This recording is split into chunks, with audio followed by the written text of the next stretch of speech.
చిరిగిన చొక్కా అయినా తొడుక్కో, మంచి పుస్తకం కొనుక్కో అంటే మేము బూతు పుస్తకాల దగ్గర ఆగిపోయాం. ఇంకా చెప్పాలంటే మళ్ళీ అది ఒక పుస్తకం 20 రూపాయలు అని చెప్పేసి మనకి అదే పేపర్లు అమ్మే వాళ్ళు ఉంటారు కదా, వాళ్ళ దగ్గరికి వెళ్ళి స్వాతి పేపర్లో మధ్య పేజీ వరకు కట్ చేసుకొని అవన్నీ కేజీ లెక్క తెచ్చుకునేవాళ్ళం. 20 రూపీస్కి మొత్తం దాంట్లో ఉన్న కామసూత్రాలన్నీ వచ్చాయి మాకు. ఈయన సుఖ సంసారం చెప్పేవాళ్ళు కదా డాక్టర్ సమరం గారు, వేరియస్ క్వశ్చన్స్ అనమాట. నాకు ఇది జరగట్లేదు, ఏం చెయ్యాలి? ఏం జరగట్లేదురా, మరి అడగాల్సింది పేపర్లో కాదురా, అప్పుడులోనే సోషల్ మీడియా ఉంది. మీకు ఫెర్టిలిటీ సెంటర్స్ గురించి ఎంతమంది తెలుసు ఇక్కడ? ఆల్మోస్ట్ కార్పొరేట్ లైఫ్లో ఉన్నాడంటే వాడు తెలుసుకోవాల్సింది ఫెర్టిలిటీ సెంటర్ ఏది బాగుందని.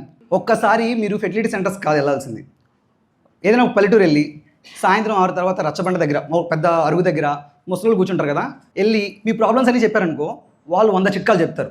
అవి వాళ్ళ తప్ప ఇంకెవరికి వర్క్ అవ్వవు. పక్కా చెప్తున్నా కదా, అవి వాళ్ళ తప్ప ఇంకేం వర్క్ అవ్వవు.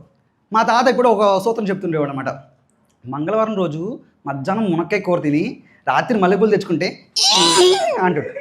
ఏంటి అంటే అప్పుడు మా తాత బ్యాక్ స్టోరీ చెప్పుకుంటూ వచ్చాడనమాట. ఆయన మల్లెపూలు తెచ్చేవాడంట.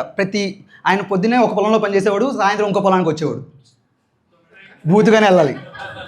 పొద్దున్న ఒక పొలంలో పనిచేసేవాడు, సాయంత్రం ఇంకో పొలానికి వచ్చేవాడు. మల్లెపూలు తెచ్చేవాడు అనమాట. పొద్దున్న కల్లా ఆ మల్లెపూలు పక్కింటి నుంచో ఎదురింటి నుంచో పక్కింటి నుంచో వచ్చేవి. ఇటు పక్కిలో అటు పక్క ఎక్కడి నుంచి వచ్చేవి. మా ఇంట్లో నుంచి మాత్రం బయటకు వచ్చేవి కాదు మల్లెపూలు. నాకు అప్పుడు అర్థమైంది, ఆయన ఒక టోర్నమెంట్ కోసం కష్టపడుతున్నాడు. తెలియని టీం అంటే ముసలోడే కానీ మహానుభావుడు.